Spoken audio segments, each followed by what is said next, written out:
दर्शकहरू नमस्कार। एबिसी वाचमा यहाँहरूलाई हार्दिक स्वागत छ। म अनन्त अनुराग। पछिल्लो समय जसपा नेपालको राजनीतिक घटनाक्रम राष्ट्रिय राजनीतिको मियो बनेको छ।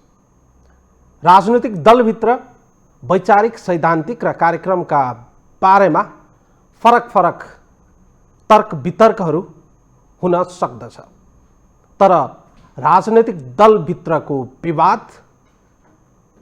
अदालत हुँदै निर्वाचन आयोग हुँदै कृत्य कागजातसम्म पुग्दछ, तब सम्भवतः पार्टीभित्रको अवस्था कुन स्तरमा पुगेको छ भन्ने कुरा व्याख्या गरिराख्नु पर्दैन।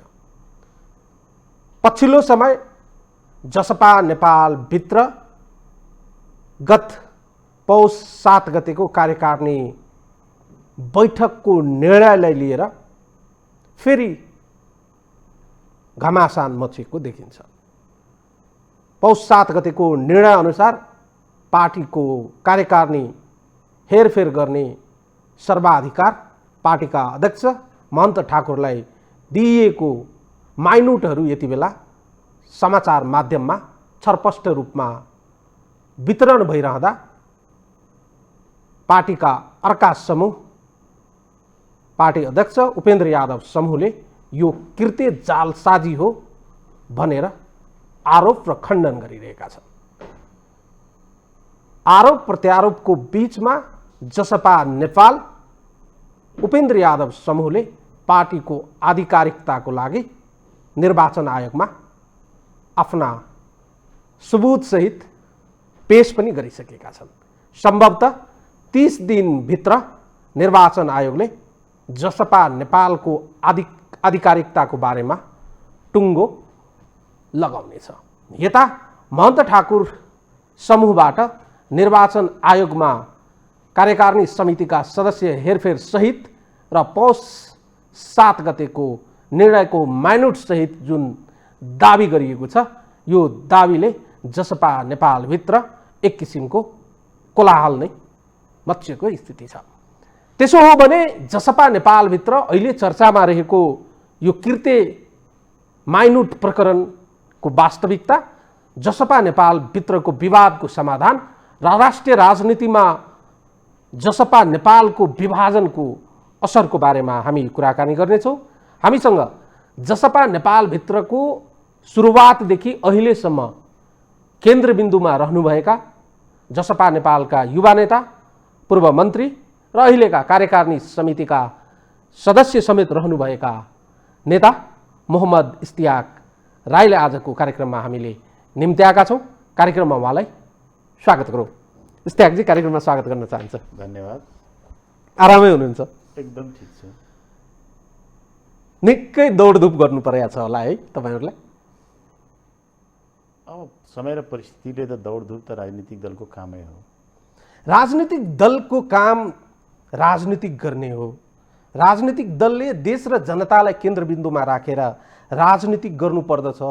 देश र जनताको लागि राजनीति गरिरहेको छु भनेर चाहिँ आम जनमानसको बिचमा उभिएर आफ्ना तर्क वितर्कहरू प्रस्तुत गरिरहँदा पछिल्लो समय जसपा नेपाल निर्वाचन आयोग, पार्टी कार्यालय, सर्वोच्चको इर्दगिर्द जसपा नेपालभित्रको कानुनी प्रावधानको विषयमा अल्झिनु भएको छ। साँच्चीकै जसपा नेपाल पार्टी नबनिसकेको अवस्था हो? एउटा कुरा के हो भने जसपा नेपालको पृष्ठभूमि हेर्ने हो भने हामीले चाहिँ कसरी यो चाहिँ निर्माण भयो भने मधेसी जनअधिकार फोरम नेपाल एउटा चाहिँ प्रमुख यसको घटक हो, जो कि उपेन्द्र यादवले नेतृत्व गरिरहेको पार्टी। त्यसपछि तपाईको बाबुराम भट्टराई, अशोक राईका सङ्घीय समाजवादी र तपाईको चाहिँ बाबुरामजीको नयाँ शक्ति र यता महन्तजी राजेन्द्र महतो लगायतको चाहिँ छादल एकीकरण भई राजपा सहित बनेको एउटा चाहिँ वैकल्पिक शक्ति हो। त्यो शक्ति के का लागि निर्माण एउटा एक ठाउँमा हामी उभिएका थियौँ भने, एकीकरण गर्न पुगेका थियौँ भने यो देशमा पुराना पार्टीहरूले कुनै पनि चाहिँ नारा मात्रै दिए परिवर्तन गर्न सकेनन्, कुनै निकास दिन सकेनन्। तसर्थ अब चाहिँ तपाईको देशलाई निकास दिनका लागि एउटा वैकल्पिक शक्तिको रूपमा एउटा प्रोग्रेसिभ थिङ्किङका साथमा अग्रगामी र चाहिँ परिवर्तनकारी सोचका तहत अगाडि बढ्नुपर्छ भन्ने, जो कि नेपालभित्र रहेका मधेसका मधेसी, आदिवासी, जनजाति, दलित, थारू र पहाडका जनजाति, खस, आदिवासी लगायत सम्पूर्ण समुदायको जुन उत्पीडन छ, जुन विभेदहरू छ, त्यसको अन्त गरेर सम्पूर्ण नेपाललाई एकता सूत्रमा बाँधेर समानता कायम गर्ने उद्देश्यका तहत यो एउटा स्थापना भएको पार्टी थियो। तर अब यो विभिन्न विचार र विभिन्न समुदायहरू एक ढिक्का भएर पनि केही व्यक्तिहरूको चरित्रले के उदाङ्गो भएको छ अहिलेको अवस्थामा, उहाँहरू कुनै नियोजित षड्यन्त्रका तहत, नियोजित पूर्व योजनाका तहत अरूको गोटी बनेर चाहिँ आउनु भएको थियो भन्ने अहिलेको दृष्टान्तले देखाइसकेको अवस्था हो। तसर्थ जसपा नेपाल त बनिसकेको हो, त्यसमा कुनै इफ र बट छैन। तर जसपा नेपाललाई समाप्त पार्ने र मैले भनेका मुद्दा र चाहिँ उद्देश्यलाई, जुन एकता र समानता कायम गर्ने उद्देश्यलाई समाप्त पार्नका निम्ति केही तत्त्वहरू उद्धत थिए अनि उहाँलाई पार्टीले कारबाही गरेर निकालिसकेको अवस्था हो अहिलेको उसमा। जो तपाईले हेर्नुभयो होला, आफै चाहिँ पार्टी निर्णय, विधि विधान र पद्धति नमानेर चाहिँ सरकारमा सहभागी हुने लगायत कुराहरू छँदैछ। म तपाईलाई अलिकति पछाडि फर्काउन चाहन्छु इस्तियाकजी। तपाई जसपा नेपाल वा तत्कालीन अवस्थामा फोरम स्टार्टिङ पोइन्टदेखि अहिलेसम्म तपाईँ एउटा खम्बाको रूपमा रहिरहनु भएको छ। गत वैशाख 11 गतेको घटनाक्रमलाई तपाईँले सम्झिनु भयो भने गत वैशाख 11 गते जुन घटनाक्रम उत्पन्न भयो र तपाईँहरूको पार्टी एकता भयो, त्यति बेलाको घटनाक्रमलाई सरसर्ती हेर्दा तपाईँ त्यसको एउटा मुख्य पात्रको रूपमा हुनुहुन्थ्यो। त्यति बेला पार्टी एकता गर्दा महन्त ठाकुरजीहरूले उपेन्द्र यादवजीलाई उद्धार गर्नुभएको थियो कि उपेन्द्र यादवजीले महन्त ठाकुर र राजेन्द्र महतोलाई उद्धार गरेका थिए? दुवैजनालाई दुवैले उद्धार गरेका थिए। एकजनालाई एकजनाले उद्धार गरेको होइन। केपी ओलीले, अहिलेको प्रधानमन्त्री महोदयले जुन अध्यादेश ल्याउनु भएको थियो, त्यो एउटालाई चाहिँ एउटा तीरले दुईटा निशाना थियो उनको। त्यो विभाजन गराइदिने भन्ने मनसायका तहत उहाँले ल्याउनु भएको थियो। तर त्यो उपेन्द्र यादवमाथि नै प्रहार हुन्छ त्यसको थिएन। खडक प्रहार चाहिँ उपेन्द्रले नै झेल्नुपर्छ भन्ने थिएन। त्यो भित्रका पनि अहिले मन्त्री भइसकेका महाशयहरू दुईजना पनि त्यो उद्धत थिए त्यो पार्टीमा। हामीहरू त असन्तुष्टि थियो, हाम्रो जसपा भनौँ अहिले तत्कालीन समाजवादी पार्टीभित्र केही नेताहरूप्रति असन्तुष्टि र विवाद थिए। तर उता त सँगै नबस्ने भन्ने चाहिँ अवस्था थियो। त्यही भएर चाहिँ अहिले हामी एक ढिक्का भएनौँ भने, एउटा म्यासेज दिएनौँ भने पार्टी त विभाजन होस् नहोस्, तर चाहिँ अब यी जुन विगत शताब्दीदेखि जुन शासन गर्दै आएका जुन समूहहरू छन्, जुन समुदायहरू छन् या जुन पार्टीहरू छन्, उहाँहरूले हामीलाई चाहिँ अब कुनै कसर बाँकी राख्दैनन् सिद्ध्याउन। तसर्थ दुईजना एक ढिक्का भएर चाहिँ एउटा निष्कर्षमा पुगे अब वैकल्पिक धार दिनुपर्छ। र उत्पीडित वर्गको माग पनि थियो। कम्तीमा उत्पीडितका मुद्दा बोक्ने पक्षधरहरू, पार्टीहरू, तपाईहरू एक ढिक्का भएर किन आउनुहुन्न भन्ने चाहिँ जनताको र चाहिँ त्यो समुदायको चाहना र माग पनि थियो। त्यो माग र चाहना अनुसार चाहिँ एक ढिक्का भएर त्यो दिन एकीकरण भएको। तपाईँलाई सम्झना छ, मैले आरोप लगाएको होइन, मिडियामा आएको र जे बाहिर एउटा पर्सेप्सन भन्यो, त्यतिखेर तपाईँ लगायतका केही साथीहरू उपेन्द्र यादवजीसँग निकै असन्तुष्ट हुनुहुन्थ्यो। एकदम थियो। तपाईँहरू चाहिँ त्यति बेला चाहिँ कुनै पनि हालतमा पार्टीमा बसिरहन सक्ने स्थिति चाहिँ छैन भनेर एउटा धारको चाहिँ पोलिटिक्स गर्ने लाइनमा अगाडि बढ्नु भएको थियो। तर ओभर द नाइट मधेसको पोलिटिक्सलाई डाइल्युट र डिफ्युजन गर्ने तरिकाले जुन प्रकारले राजनीतिक घटनाक्रम अगाडि बढ्यो, त्यति बेला चाहिँ ओभर द नाइट पार्टी एकता आवश्यक बन्यो र पार्टी एकत्रित भयो। अहिलेको स्थितिमा तपाईँहरूको उपेन्द्र यादवको गतिविधिसँग जुन लेभलको असन्तुष्टि थियो त्यति बेला तपाईँहरूको, अहिले त्यो असन्तुष्टिहरू समाप्त भएर गएको छ? तपाईँकोमा पहिलो प्रश्न चाहिँ जुन थियो त्यसमा हामी सँगै बस्न सक्ने भन्ने सहित 3टा निष्कर्ष थियो हामीहरू।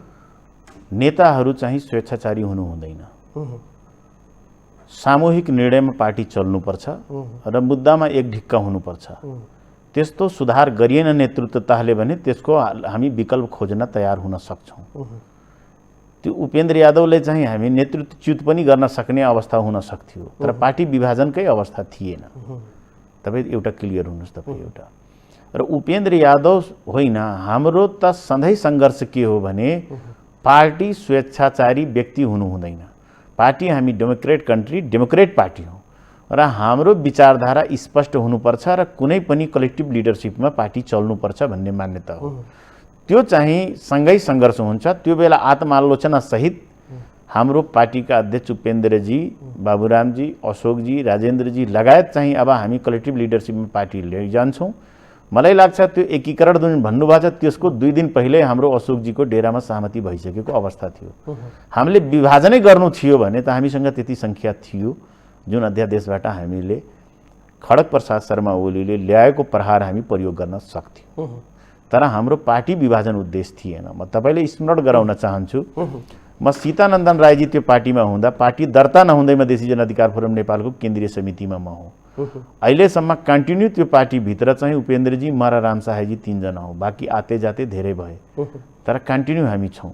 व्यक्तिसँग असन्तुष्टि हुनु स्वाभाविक कुरा हो, विचारमा चाहिँ असहमति हुनु स्वाभाविक कुरा हो, तर पार्टी सामूहिक निर्णय लिन्छ भने केही स्वेच्छाचारी निर्णयहरू भयो, केही चाहिँ एकल निर्णयहरूले लाद्न खोजियो, त्यसको अन्तर्विरोध हुनु सबै पार्टीमा छ। काङ्ग्रेसमा छ, माओवादीमा छ, एमालेमा छ, हाम्रो पार्टीमा हुनु पनि स्वाभाविक हो। तर अहिले पार्टीलाई हामीले कलेक्टिभ लिडरसिपमा लैजाने प्रयास गर्यौँ र यो न्यूनतम हामी 99% चाहिँ त्यसमा सफल भइसकेको अवस्था हो। त्यतिखेर आज रिभिल नै गरिदिनुहोस्, त्यसपछि म अर्को प्रश्न गर्छु अनि मेन अहिलेको जुन मुद्दा छ त्यसमा प्रवेश गरौँला। त्यतिखेर तपाईँहरू प्रधानमन्त्रीज्यूसँग सम्पर्कमा हुनुहुन्थ्यो। प्रधानमन्त्रीज्यूकै केही मान्छेहरूको डिजाइनमा तपाईँहरू चाहिँ उपेन्द्र यादवसँग असन्तुष्ट हुनुहुन्थ्यो, सत्य हो कि होइन? किन प्रधानमन्त्रीजीसँग सम्पर्क हुनु असत्यताको कुरा हो? प्रधानमन्त्रीसँग कसको छैन? बाबुराम भेट्न गएनन्, उपेन्द्र भेट्न गएनन्, महन्त भेट्न गएनन्, राजेन्द्र भेट्न गएनन्। त्यो बेला को गएन भेट्न चाहिँ? हामी सरकारमा हुँदा पनि भेट्न गए, बाहिर हुँदा पनि भेट्न गए। प्रधानमन्त्रीले बोलाउनु र समन्वय गर्नु फरक कुरा हो। तर दलै विभाजनका लागि मेरो चाहिँ व्यक्तिगत कुनै त्यस्तो चाहिँ डिजाइन या उहाँसँग सहमति र समन्वय भएको होइन। जुन असन्तुष्टि उपेन्द्र यादवजीसँग रहेको थियो तपाईँहरूको आजको मितिमा, ठ्याक्कै उपेन्द्र यादवजी आफूलाई करेक्सन गर्नुभएको छ कि तपाईँहरूको असन्तुष्टिलाई एक ठाउँमा राखेर अहिलेको राजनीतिक परिस्थितिलाई मूल्याङ्कन गरेर तपाईँहरूले एउटा चाहिँ कलेक्टिभली एफर्ट लगाउनु भयो? तपाईँले एउटा कुरामा के भनौँ भने म केपी ओलीको नजिकै भएको भए अहिले त तपाईँ मन्त्री त चाक्लेट जस्तै बाँडिरहेको थिएँ नि। जुनसुकै अवसर पनि हल्ला त थियो, तपाईँ पनि भन्दै हुनुहुन्छ भनेर। नै हल्ला भनेर मेरो लाइन पहिलादेखि क्लियर हो। म प्रतिगमनको मतियार बन्न सक्दैन। यो संविधान जुन छ हाम्रो विरोध हुँदा पनि यो संविधान भित्रका संहिता, गणतन्त्र, समावेशिता, समानुपातिक प्रतिनिधित्व लगायतका कुराहरू जो कि जनयुद्ध, जनआन्दोलन, मधेस, जनविद्रोहका धेरै उपलब्धिहरू प्राप्त उपलब्धि छन्। यो संविधान नमान्ने, मास्ने, मतियार बन्ने, खोस्ने, असंवैधानिक काम गर्ने, यो संविधानलाई समाप्त पार्नका लागि अहिलेको व्यवस्थामाथि प्रहार गर्ने तत्त्वसँग कुनै पनि हालतमा हामी सम्झौता गर्दैनौँ। उपेन्द्र यादवजीको जस्तो कुरा गर्नुहुन्छ भने हाम्रो करेक्सन भइसकेको अवस्था हो। अहिले जहाँ वहाँ त्रुटि हुन्छ भने हामी त्यो करेक्सन गर्न लगाउँछौँ। त्यो स्थिति छ अहिले। अब विषयमा प्रवेश गरौँ। यो त भयो ब्याकड्रप पोलिटिक्सका केही घटनाक्रम। अब तपाईँहरूको एकता पछिको घटनाक्रमलाई हामीले सरसर्ती निहाल्यौँ। जुन धरातल यथार्थमा तपाईँहरूको पार्टी एकता भयो, अब वैकल्पिक शक्ति बनाउने दिशातर्फ तपाईँहरूको जुन शक्ति केन्द्रित भएको थियो त्यो लामो समयसम्म चाहिँ चलिरहने सम्भावनाको आकलन चाहिँ कसैले गरेको थिएन र सम्भवतः दुर्घटना सोही दिशातर्फ अगाडि बढ्यो।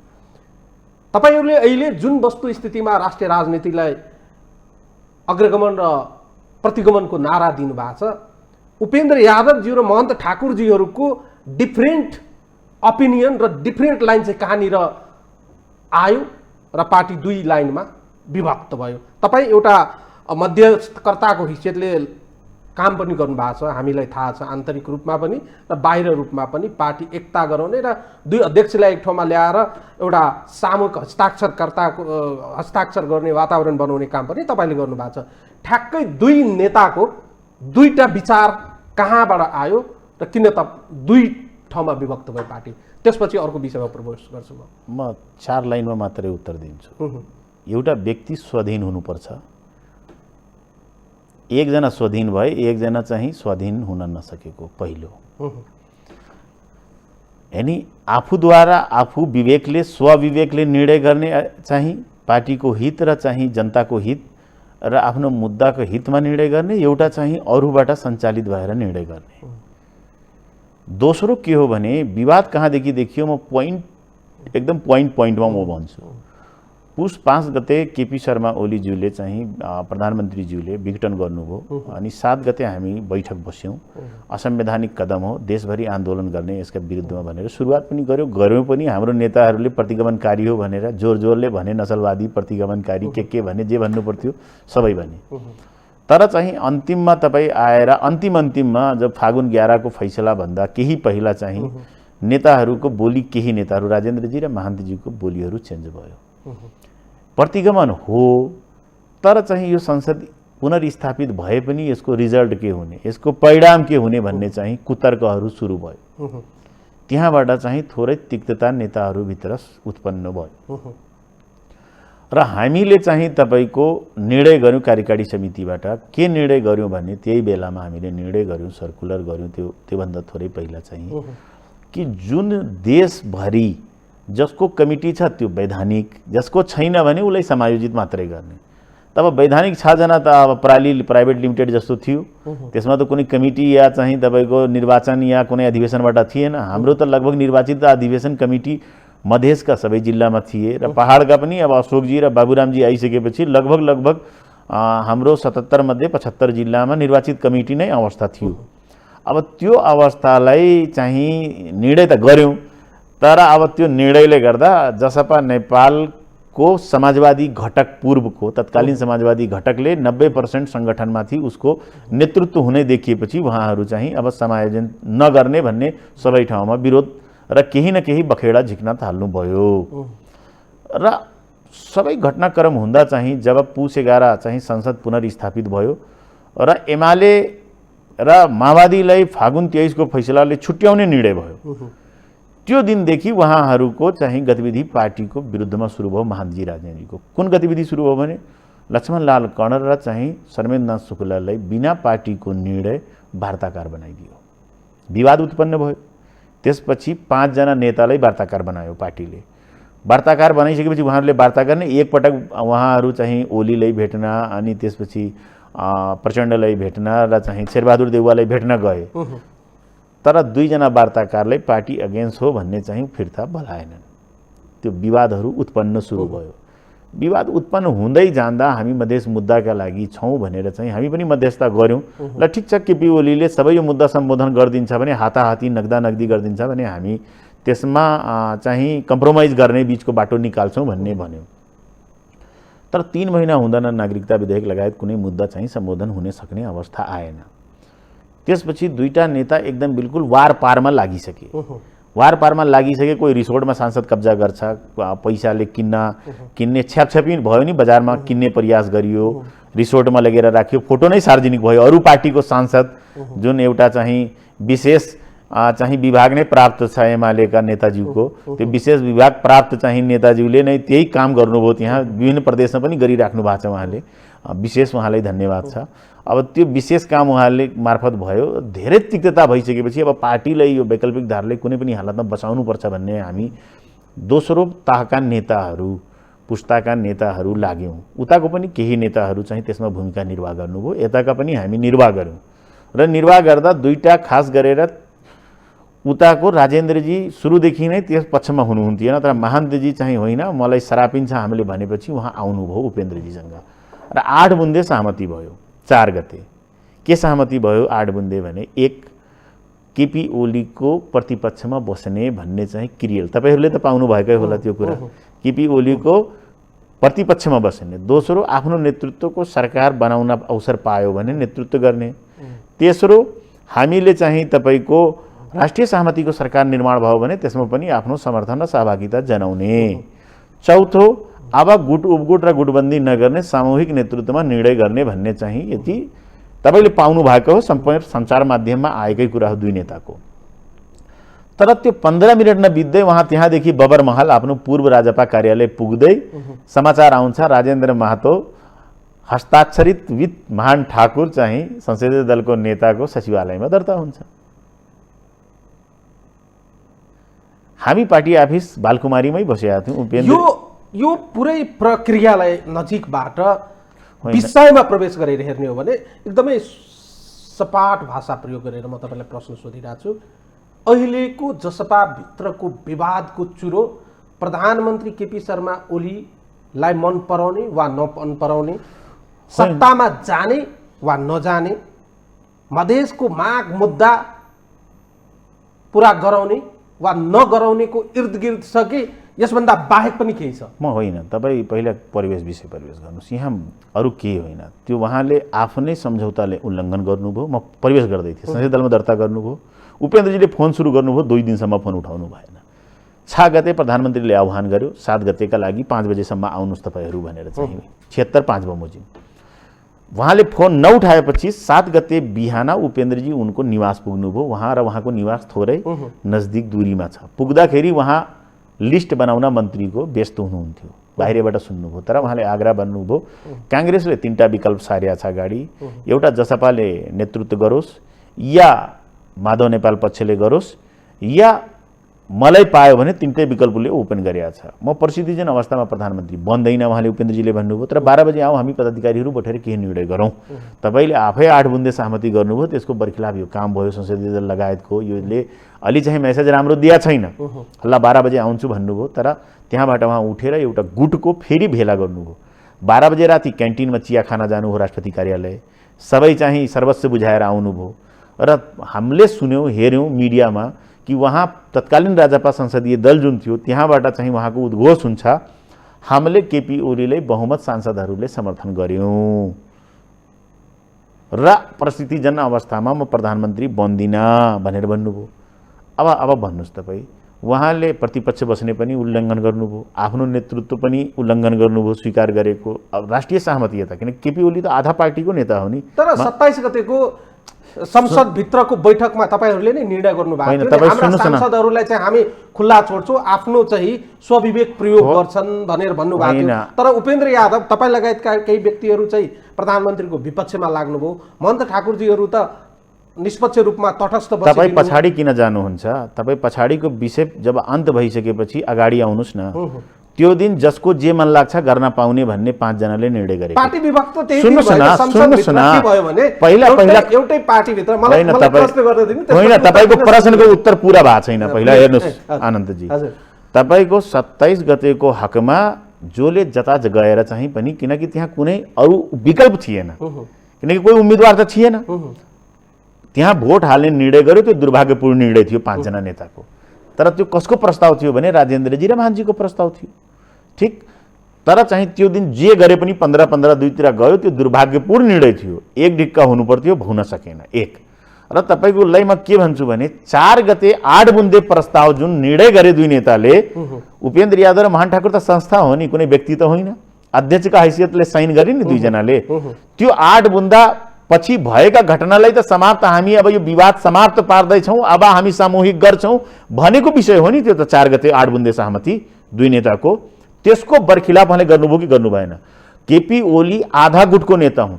अहिले पनि तपाईँको उहाँको पुरै सांसदको सहमति छैन, राष्ट्रिय सहमति पनि स्वीकार गर्नु भएन। उहाँले तपाईँको चाहिँ आफ्नो नेतृत्व पनि स्वीकार गर्नु भएन, गुटलाई समर्थन गर्नुभयो। अब तपाईँले यहाँ तपाईँले भन्नुभयो कि केपी ओलीको मुख मन पर्दैन, कि केपी ओली मन पर्दैन, कि संविधान र मुद्दा मन पर्दैन। तपाईँ एउटा क्लियर कुरा के हुनुहोस् भने यो देशको व्यवस्थालाई समाप्त पार्ने नियोजित र अरूबाट सञ्चालित विषय हो। यो देशको व्यवस्था अहिले मान्छे भन्न थाल्यो। मान्छेले एउटा प्रश्न गरिरहेको होइन होइन, एकदम तपाईँ पनि बुझ्नु भएको छ। जब निर्वाचन सिद्ध्याएर तपाईँहरू आउनुभयो, जसपा तत्कालीन चाहिँ तपाईँहरूको पार्टी र राजपा बीचमा एउटा गठबन्धन थियो। त्यो गठबन्धनलाई तपाईँहरूले लत्याउँदै केपी शर्मा ओलीको नेतृत्वको सरकारमा 19 महिनासम्म मन्त्री पदमा आसीन हुनुभयो। तपाईँले 19 महिनासम्म मन्त्री पदमा बसिरहँदा तपाईँहरूको जुन दुई बुँदे सहमति भएको थियो, त्यो सहमति अनुसार खासै केही प्रगति भएको थिएन। 19 महिनासम्म तपाईँहरू सरकारमा बसिरहँदा त्यति बेला प्रधानमन्त्री केपी शर्मा ओली तपाईँहरूलाई एकदमै मन परेको व्यक्तित्व हुनुहुन्थ्यो। उपेन्द्र यादवजी उहाँको एकदमै हर्ष बढाइ गर्नुभएको थियो। एक मन्त्रालयबाट अर्को मन्त्रालयमा सार्दा उहाँले मलाई माया गर्नुभएको जस्तो शब्दावली प्रयोग गर्नुभयो। त्यतिखेर तपाईँहरूलाई जुन परिस्थिति बस सरकारबाट निस्किनु परेको स्थिति थियो त्यसको अहिले तपाईँहरू बदला लिँदै हुनुहुन्छ। यो तपाईँको गलत सोच हो। यो राजनीतिक विश्लेषकहरूको भनाइ हो। यो वाहियात कुरा हो। तपाईँ क्लियर के हुनुहोस् भने जनतामा के अहिले चाहिँ चिन्ता छ, सेटिङमा देश चलेछ। केपी ओलीले पहिलो कदम पुस 5 को असंवैधानिक हो मैले होइन, अदालतले ठहर गर्यो। अदालतले फागुन 11 मा भन्या छ 76, 2, 3, 5 संसदभित्र परीक्षण नभइकन संसद विघटन गर्न पाइँदैन। केपी ओलीले अर्को पटक अदालतको अवहेलना गरी विघटन गरे संसद। तपाईँ त्यो क्लियर हुनुहोस्। अहिले कसैबाट नियोजित तरिकाले यो व्यवस्थालाई समाप्त पार्नका निम्ति प्राप्त संघीयता, गणतन्त्र, समानुपातिक समावेशिता र प्रतिनिधित्वलाई समाप्त गर्नका लागि यो अहिले चलखेल भइरहेछ। त्यसको मतियार बनेका छन् महान ठाकुर र राजेन्द्र महतो। तपाईँ क्लियर हुनुहोस्। हामी 19 महिना गयो भने के आधारमा गएको थियौँ? केपी ओलीले 2 बन्दे सहमति गर्यो। केपी ओलीको त भाषा याद होला नि, कामा फुल स्टाफ संविधानको चेन्ज हुँदैन। त्यो व्यक्तिले संविधान चाहिँ संशोधनीय दस्तावेज हो, असंशोधनीय होइन, सदनभित्र भन्यो। 2 बुन्दे सहमति गर्यो, हामी गयौँ। उपेन्द्र यादवजीले ड्राफ्ट दिनुभयो। तपाईँ यो ड्राफ्ट लिनुहोस्, कार्यदल बनाउनुहोस् र संविधान संशोधनको कार्य अगाडि बढाउनुहोस्। यो बेमौसमी मादल नबजाइदिनुहोस्। हामी यो गर्न सक्दैनौँ भनेपछि केपी ओलीले हटाइदिएको होइन, हामीले राजीनामा दिएर आएको। उपेन्द्रजीले कार्यदलको माग गर्नुभएको थियो, संविधान संशोधनका केही बुदाहरूलाई चाहिँ प्रस्ट्याउनु भएको थियो, आफ्ना नेता कार्यकर्ताहरूले छुटाउनको लागि प्रयास गर्नुभएको थियो, अन्य मुद्दाहरू थिए। तिनै माग र मुद्दाहरू अहिले पुरै त होइन, थोरै भए पनि महन्त ठाकुरजीहरूले पुरा गराउँदा तपाईँहरूले किन अप्ठ्यारो भएको? आम प्रश्न त तपाईँहरूमाथि पनि तिर्सिन्छ। कुन मुद्दा सम्बोधन भयो तपाईँ भन्नुहोस् न? कार्यकर्ताहरू 146 जना छुट्यो। कुन 146 जना? तपाईँहरूको आन्दोलनमा तपाईँ के खोजी पत्रकारिता गर्नुहुन्छ हजुर? 2000-3000 जरिमाना भएर त्यसमा लगभग 100 जना पहिले छुटिसकेको व्यक्ति हो। छुच्ची फुकालेको, पेट्रोल छर्केको होइन, तपाईँ होइन।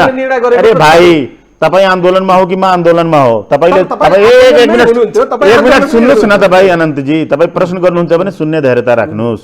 मेरो भनाइ के हो भने थमन बिका उनको जिल्लामा हत्याको मुद्दा लागेको छ। थमन बिकाको थाहा छ तपाईँलाई? थाहा होला नि, फिर्ता भयो। नवलपरासी फिर्ता भयो। बाँके जिल्लामा तपाईँको शिवशङ्कर भाटमाथि चाहिँ मुद्दा छ, जान मार्ने ढाकाको मुद्दा, राजनीतिक मुद्दा छ, एउटा फिर्ता भयो। तपाईँको यो सार्वजनिक अपराध जस्तो ढुङ्गा हानिदिएको, पुलिसलाई हिर्काइदिएको, पेट्रोल छर्केको, सिसा फुटाइदिएको, त्यो मुद्दा हो। 2000-4000 2 दिन 4 दिन चाहिँ काटेर मान्छे छुटिसकेको तपाईँले भन्नुहुन्छ। अर्को भन्नुहोस् के फिर्ता भयो? नागरिकता बन्यो? सुरुवात त भएको छ नि। कसरी के भयो सुरुवात भन्नुहोस् न? हामीले पटक पटक भन्यौँ। कहिले गृह मन्त्रालयबाट पत्र काटेर विवादित गराइदिने, यो भारतीय नागरिकता लिन आउँछन्। कहिले अध्यादेशबाट संसद खुलेको थियो नि, 3 महिनादेखि महोदयहरू वार्ता गर्दै हुनुहुन्थ्यो। महान ठाकुर राजेन्द्र महतो किन संसदभित्र पास गराउन सक्नु भएन? त्यसको त एमाले नै विरोधी थियो नि त्यो नागरिकता विधेयकको। तपाईहरु जुन अवस्थामा सरकार सुन्नुस् न, अनि कार्यदल सुन्नुस् न, गठन गर्ने माग गर्नु भएको हो। अहिले कार्यदल त गठन भएको छ नि त। केबाट गठन? संविधान संशोधनका लागि केबाट गठन भयो भन्नुस् न? सरकार तपाईहरुकै मन्त्री परिषदबाट भयो। मन्त्री परिषदबाट भयो। त्यसले औपचारिकता प्राप्त गर्ला नि त। ए बाबा, कति औपचारिकता प्राप्त हुन्छ? 6 महिना त भइसक्यो नि वार्ता गर्दा गर्दै। कार्यदल कहाँ बन्यो? कुन कार्यदल? मन्त्री परिषदबाट निर्णय भएको छ कार्यदल संविधान संशोधन। उनको क्षेत्रको थमन बिका छुट्यो। सुरुवात त रेशम चौधरी छुट्यो होइन। केपी ओली सुन्नुस् न, महा एक मिनेट पोजिटिभली लिनु पर्ने कहाँ हो भने हिजो एउटा पनि माग पूरा भएको थिएन, आज सुरुवात त भएको छ। एउटा सुन्नुस् न सर, तपाईँ के सुरुवात भएको छ भने महान ठाकुरजीले सदन बाहिर निस्किँदा तपाईँको पनि टेलिभिजनको क्यामेरा हुन्थे र यो स्टुडियोमा पनि देखेको छु। केपी ओली, देउवा, प्रचण्ड सबैले ठगे ठग हो, केपी ओली पनि ठग हो भने सुन्नु भएको छ नि तपाईँले? भन्नुभयो अब ठगिनेवाला हामी छैनौँ, नगद लिन्छौँ, उधारी हुँदैन। कहाँ छ महोदय नसलवादी टुडी खेलमा झन्ड्याउने? कहाँ गए पेट्रोल मन्त्रीजी? उप प्रधानमन्त्री सारी मन्त्री पाउनुभयो, रेशम चौधरी छुट्यो। तपाईहरुले केही पनि चाहिँ गरेको होइन। हामीले एक मिनट सुन्नुस् न सर, म त स्वागत गर्ने मान्छे हुँ। मैले त भन्या थिएँ नि, ट्विट पनि गरेका थिएँ। केपी ओलीलाई धन्यवाद, राजेन्द्र महतो र महान ठाकुरले पनि धन्यवाद। नागरिकता विधेयक एउटा मात्रै जुन उहाँले ल्याउनु भयो अध्यादेश मार्फत ल आजैदेखि जिल्ला प्रशासनले सूचित गर्नुहोस् 25-25 स्वास्थ्य मापदण्ड पुरा गरेर नागरिकता वितरण गर्ने चाहिँ सर्कुलर गर्नुहोस् न। मलाई त थाहा थियो नि 6 महिना यो भ्याक्सिन लाग्दैन, कोरोना सकिन्छ, नागरिकता विधेयक पनि भारतीय आयो बनाउन भनेर भन्छन्। जबकि यो नागरिकता विधेयक कुनै भारत, तिब्बत, बर्मा, भुटानका मान्छे ल्याउने होइन, नेपालमै बसोबास गरी नेपालमै जन्मेको बा आमालाई नागरिकता प्रदान गरिसकेको व्यक्तिका सन्तान र सन्ततिलाई मात्रै नागरिकता प्रदान गर्ने अध्यादेश हो नि यो त। अनि एकजनाले प्राप्त गरे, यो अदालतमा जान्छ। तपाईँले हेर्नुभयो होला नि, दिपेन्द्र झाको लेख पढ्नु भयो होला, त्यही 2 नम्बर मधेसकै त्यो उहाँ न्यायाधिवक्ता हुनुहुन्छ, लेख्नु भएछ। तपाईँको धेरैजनाको मैले लेख हेरेँ नागरिकताको, यो विवादित गराउने र मधेसीहरूलाई चाहिँ विवादमा तान्ने षड्यन्त्र मात्रै हो। सबैमा तपाईहरु षड्यन्त्र मात्रै देखेर ए भाइ प्राप्त उपलब्धि सुन्नुस् न अनुरागजी, प्राप्त उपलब्धि महोदयहरूले एउटा भनिदिनुस् न। यति भइगयो नि, महिना त हुन लाग्यो नि कार्य सरकारमा गएको, कतिवटा क्याबिनेट भइसक्यो, खोइ त कार्यदल बनाउने कुनै संविधान त संशोधन गर्ने होइन नि हजुर। तपाईहरुले पनि त्यही माग गर्नु भएको होइन हजुर, हामी त बिदाई भयो नि। होइन, क्याश चेकवालालाई म सोध्दैछु, कता गयो तपाईँको क्याश चेक? बाउन्स भयो? सुरुवात भएको छ भन्दै हुनुहुन्छ उहाँहरु? के भएको छैन हजुर, एउटा तपाईँ भन्नुस् न। 0 बाट 1 मा चाहिँ प्रवेश गरेको छ तपाईँ भन्नुस् न के भयो हजुर? उहाँले नगरे पनि यो मुद्दा चाहिँ जिल्ला प्रशासन र चाहिँ अदालत, तपाईहरुको 19 महिनासम्म हुँदा तपाईँ एउटा सुन्नुस् न इस्तियाक सर, तपाईँ पनि मन्त्रीमण्डलमा हुनुहुन्थ्यो, तपाईकै कार्यकर्ता, ठीक छ मुद्दा कमजोर मुद्दाका मान्छेहरू छुटे, तर 19 महिनासम्म कमजोर मुद्दा होइन, तपाईँ त एकजनाले छुटाउनु भएन, एकजनाले पनि छुटाउन सक्नु भएन। यो त यसको त यो पोजिटिभ छ भनेर तपाईहरुले लिन सक्नुपर्ने स्थिति किन पोजिटिभ लिने? तपाईँ एउटा कुरा अरु यो मुद्दाको कुरा छोडिदिनुस्, योलाई लिने। अनि जुन संविधान छ नि, त्यो संविधान संहिता कसको बदौलत आएको हो? मधेस आन्दोलनको बदौलत आएको हो। यो तपाईँको महान यो क्रेडिट त सधैँ तपाईहरुलाई गइराखेको हो होइन। समावेशी र समानुपातिक प्रतिनिधित्व कसको बदौलत आएको हो त्यो संविधानमा? गणतन्त्र के को बदौलत आएको हो त्यो संविधानमा? अनि त्यो संविधान समाप्त पार्ने, त्यसका मतियार बन्ने, डन्डा छुरा हातमा लिने, अनि एक हातमा चकलेट लिने, पछाडि हातमा छुरा, अगाडि हातमा चकलेट। अहिलेका प्रधानमन्त्रीज्यूले चकलेट खुवाएर म त्यो संविधानलाई च्यातेर चाहिँ डस्टबिनमा फाल्ने कार्य गरिराख्नु भएको छ। त्यसका मतियार महान ठाकुर र राजेन्द्र महतो बन्नु भएको छ। अहिले तपाईँ, मैले भनेको होइन, अदालतले भन्यो नि असंवैधानिक हो। यो देशको एउटा कानुनविद, एउटा संविधानविद यो फागुन 11 को फैसलाको बरखिलाफ र अवहेलना गर्ने गरी कार्य गर्नुभएको छ प्रधानमन्त्रीले। एकपटक त ठहर गरिसक्यो नि असंवैधानिक, त्यो उहाँले यो संविधानै समाप्त पार्ने। अहिले तपाईँले भन्नुहुन्छ नागरिक, तपाईँको अध्यादेश ल्याउनु भयो दीर्घकालीन, बदर। चुरे बेच्ने ल्याउनु भयो, त्यो पनि बदर। ठीक, मोटल होटल बनाउने ल्याउनु भयो, त्यो पनि बदर। अहिले तपाईँको चाहिँ के ल्याउनु भयो भने संविधान तपाईँको अध्यादेशबाट संशोधन हुन्छ। संवैधानिक नियुक्ति सम्बन्धी क्लास छ 6 जना, त्यसमा नामै किटान छ।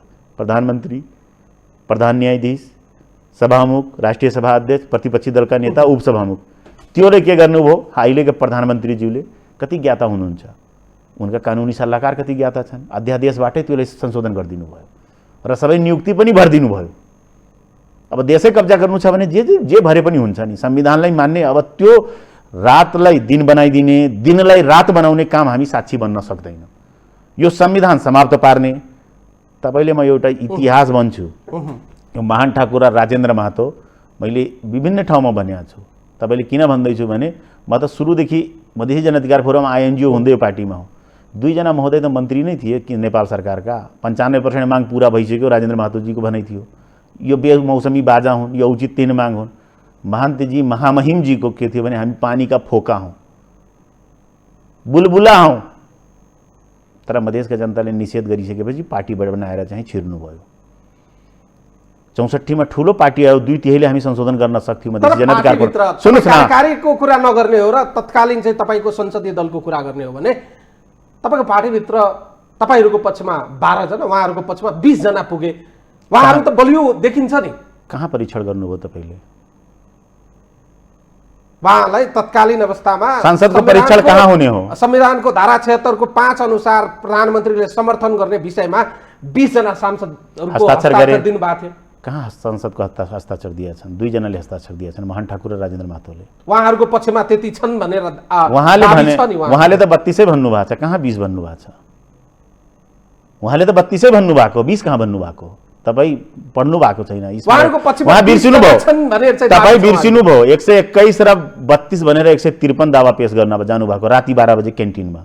संसदीय दलको नेताले चाहिँ दलको हैसियतमा अनि संसदीय दलको नेता र त्यसको परीक्षण कहाँ हुने हो? तपाईँ भन्नु, संसदभित्र हो कि रोड र रिसोर्टमा हुने हो? कहाँ हुने हो भन्नुहोस्? 27 गते परीक्षण भयो नि, कति वोट कता गयो? उपेन्द्रले चाहेको ठाउँमा 15 गयो, महन्त र राजेन्द्रले चाहेको ठाउँमा 15 गयो। अनि कसरी तपाईँले भन्नुहुन्छ चाहिँ तपाईँको 20 र 22 भयो? त्यो भएर त संसदको परीक्षण हुने थलो भनेको संसद हो। संसदभित्र चाहिँ थलोमा प्रमाणित हुँदा त आधा गयो नि। तपाईँले 20 र 12 कसरी भन्नुहुन्छ? केही विषयवस्तुहरू यी दुईजना पार्टी फोडुवा, सुन्नुहोस् न, यो दुईजना पार्टी फोडुवाका महारथी हुन्। तपाईँको माधव नेपाल प्रधानमन्त्री बन्दा गच्छदारसँग मिलेर तमलोपाका अध्यक्ष महन ठाकुर र सद्भावनाका अध्यक्ष राजेन्द्र महतो त्यो बेला विभाजन गर्ने मतियार, र तपाईँको बाबुरामजी प्रधानमन्त्री बन्दा पनि पार्टी फुटाउँदा मतियार उहाँहरू हो, एक्सपिरियन्स होल्डर। त्यही भएर अहिले मैले सुरुमै भने, तपाईँले कार्यक्रमको सुरुवातमै, यो केही नियोजित र योजनाबद्ध तरिकाले प्रवेश गरेका तत्त्वहरू हुन्। आजको दिनमा हेर्दा तपाईँहरू पार्टीको आवधिकताको लागि पनि जानुभयो, त्यसलाई निर्वाचन आयोगले फिर्ता पठाइदियो, दुवै पक्षको दाबीलाई चाहिँ खारेज गरिदियो। पछि तपाईँहरू चाहिँ फेरि पनि पार्टी आधिकारिकताको लागि जानुभएको छ। त्यसपछि चाहिँ तपाईँको पार्टीको पुस 7 गतेको कार्यकारिणी समितिको निर्णयहरू मिडियामा आएको छ। यो निर्णय तपाईँहरूले हस्ताक्षर गर्नुभएको हो कि होइन? यो त कृत्य हो, हाम्रो हस्ताक्षर कहाँ छ त्यसमा? यसको पछाडि जुन टाँसिएको थियो त्यसमा टाँसिएको पाना, सुन्नुहोस् न, तपाईँले फोटो खिच लिनुहोस्, माइनेट राख्नुहोस्, अनि उपस्थिति हस्ताक्षरमा निर्णयमा मान्नुहुन्छ? कागजले बोल्ने हो नि। अब तपाईँ कागजले बोल्ने राख्नु भएको छ, यसरी यो कृत्य कागजले बोल्ने हो। महन ठाकुर र उपेन्द्र यादवले पुस 7 गते हस्ताक्षर गरेर तपाईँको मिडियाले पठाएको होइन? के हामी निर्णय गर्यौँ? आन्तरिक सर्कुलर त पठाउनु भएको थिएन हामीलाई? होइन, प्रेस विज्ञप्तिमा बाकायदा कार्यकारिणी समितिले आज गरेको निर्णय भनेर तपाईँले पठाएको छ। यो चाहिँ विज्ञप्ति तयार गर्ने म पनि सचिव थिएँ त्यो बेला पार्टी। यो चाहिँ कृत्य हो त्यसो भए? एकदम कृत्य हो। निर्वाचन आयोगमा यो गाछ पार्टीको सुन्नुहोस् न, हेरफेर गर्ने एउटा तपाईँले भोलि निर्वाचन आयोगले यसलाई आधार मानेर निर्णय गरिदियो भने के हुन्छ? कसरी हुन्छ? तपाईँले एउटा कुरा पहिले क्लियर किन घटनाक्रममा जानुहोस्। हामीले केही पार्टीका गतिविधि विरुद्ध राजनीतिक दल सम्बन्धी ऐन 18 बमोजिम चाहिँ अनुशासनहीन काम गरेकोले कारवाही गरेर 51 बमोजिम अध्यावधि गर्न माग गर्यो। निर्वाचन आयोगले चल्ते चल्ते जेबबाट पाकेट निकालेर महान्तजीले पठाउनु भयो, हामीले उपेन्द्रजीले कारवाही गर्यौँ। यता उपेन्द्रले कारवाही गरेका थिएन, कार्यकारिणीले बहुमतले कारवाही गरेको थियो। उहाँ सिङ्गल पठाउनु भयो, कार्यकारिणी गरिदिए। निर्वाचन आयोगले 7 दिनको टाइम दियो, तपाईँहरूले पनि न्युज त बजाउनु भएको हो। 7 दिनमा उहाँ जानुभयो, नगएपछि के निर्णय गर्यो भने तपाईँको 43 र 44 को विवाद देखियो, एउटा हस्ताक्षर मात्रै देखियो उपेन्द्र यादवको, महन ठाकुरको हस्ताक्षर देखिएन। तसर्थ यो निर्णय मान्नु हुन सक्दैन। विगतका डकुमेन्टमा 2 जना अध्यक्षको हस्ताक्षर भएकोले 1 हस्ताक्षर मान्नु हुँदैन। 30 गतेको निर्णय हो, उहाँले कहिले प्रस्तुत गर्नुभएको छ? यो 1 गते दर्ता गराउनु भएको छ। निर्वाचन आयोगले के भन्यो? 30 गते यो रद्दीको टोकरीमा राख्नुहोस् र पुसमा निर्णय भएको राजनीतिक दल सम्बन्धी ऐनको 43, 44 र 51 कुनै भाइटल निर्णय हेरफेर या केही सम्बन्धी भयो भने 30 दिनभित्र जानकारी गराउनुपर्छ। अध्यावधिकका लागि जानकारी गराउनुपर्छ निर्वाचन आयोगले। सुन्नुहोस् न, कानुन पढाउनुहोस् पहिला, अनि त्यो कृत्यकारहरूलाई कानुन पढाउनुपर्छ है। 1, उहाँहरूले पुस 6 महिना पहिला मेरो एक्लै होइन, सम्पूर्ण केन्द्रीय सदस्य र चाहिँ परिषद सदस्य समेतलाई सर्कुलर भएको नि 7 गते आन्तर पार्टी परिपत्र पनि भएको महन ठाकुरको, त्यसमा पनि सिग्नेचर छ। त्यो तपाईँहरूले जुन विज्ञप्ति आछ त्यो बाहेक फरक छैन। हामीले संयुक्त मञ्चमा भाषण पनि ठोकेको हौँ। 6 महिनासम्म उहाँ दावा गर्न जानुभयो, यो सर्कुलर चाहिँ तपाईँको विज्ञप्ति नै तपाईँले छाप्नुभयो नि, यो चाहिँ निर्णय भएको होइन भनेर उहाँले दाबी गर्न जानुभयो, गर्नु भएन। अर्को कुरा तपाईँले म के भन्न चाहन्छु भने उहाँहरू अब कृत्यकारका मतियार भइसक्नु भएको छ भने कृत्य बाहेक अरू केही काम उहाँहरूलाई थाहा छैन। यो 51 बमोजिम अब दाबै नै हुँदैन, खारिज गरिसक्यो। तपाईँहरू विवादित हो, त्यही भएर चाहिँ 51 बमोजिम हुँदैन। उहाँले 18 बमोजिम जुन 7 दिनको टाइम दिएको थियो, उहाँलाई माइनेट दिनुहोस् र चाहिँ दिनुहोस्। अब तपाईँले नै दुवै हस्ताक्षरको कुरा गर्नुभयो, तपाईँहरूले जुन आधिकारिकता माग गर्नुभएको छ त्यहाँ पनि 2 अध्यक्षको हस्ताक्षर खोज्ने होला नि त।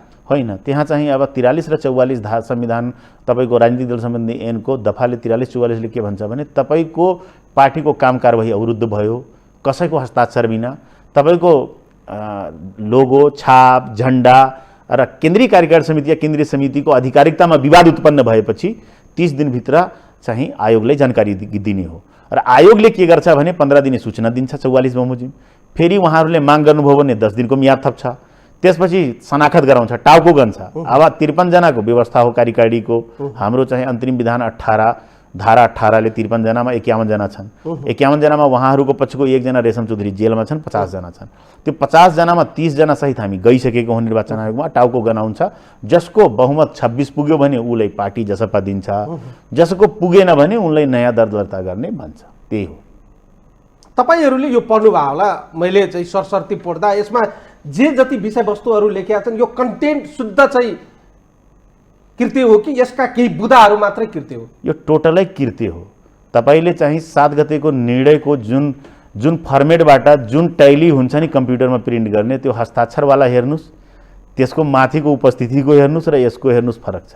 2 किसिमको हुन्छ टाइपिङ, भन्नुहोस् न तपाईँ। टाइपिङ पनि एउटा निर्णयमा 2 किसिमको हुन्छ। यसमा लेखिएको छ कुनै पनि निर्णय गर्दा त्यो निर्णय छोडिदिनुहोस् न। एउटा आनन्दजी, तपाईँ पहिला क्लियर के हुनुहोस् भने त्यसमा वाहियात कागजमा, यो डस्टबिनमा फाल्ने कागजमा कृत्यकारहरू जालियाहरूको कागज पढ्नुहोस्। तपाईँ राजनीतिक दल सम्बन्धी ऐन दफा 18 पढ्नुहोस्। कुनै पनि व्यक्तिलाई हटाउनका लागि सर्टेन क्लाजहरू छ।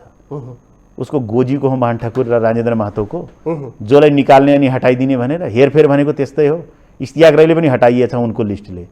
अनि यस्तै हटाउन पाइन्छ पार्टीको नेतालाई?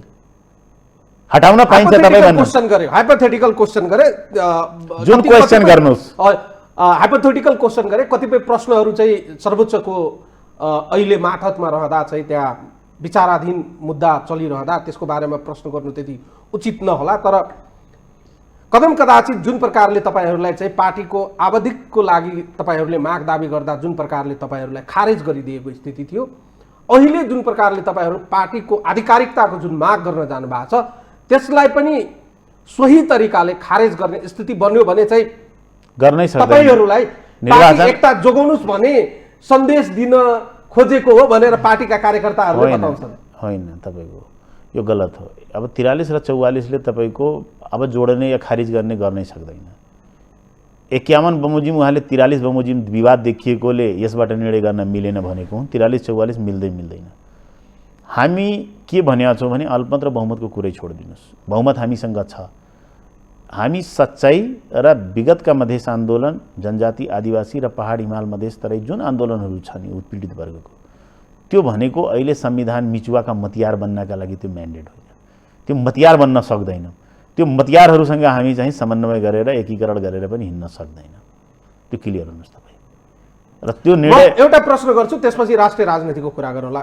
त्यसो हो भने अब उपेन्द्र यादवजी, तपाईहरू, महन्त ठाकुरजी, राजेन्द्र महतोजी लगायतका टिमको बीचमा पार्टी एकताका सम्पूर्ण कडीहरू निर्मम तरिकाले बाँचिसक्यो, अब एकसाथ हिँड्न सक्ने सम्भावना छैन। म राजेन्द्र महतो र महन ठाकुरजीले एउटा चाहिँ प्रश्न यही टिभी मार्फत दिन चाहन्छु। उहाँले भन्नुहुन्थ्यो भने सम्झौता गर्ने तर सबैले ठग्ने।